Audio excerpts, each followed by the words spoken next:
walang nakakakilala sa kanya. Just like intensity, we bring some speed, and I play different positions, and I just want to just come with just a winning attitude because I'm used to winning. Pero di nagtagal at magpasa hanggang ngayon, walang hindi nakakakilala dito sa magaling na import ng Pure Foods na si Derek Brown.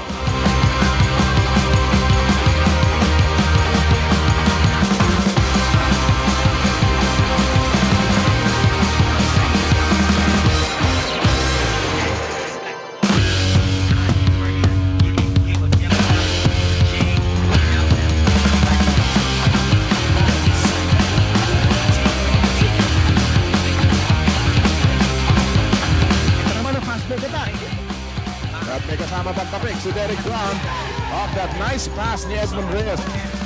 Kung meron man isang dahilan kung bakit nasa itaas ng team standings ngayon ang TJ Hotdogs, wala na sigurong iba, kundi itong si Brown.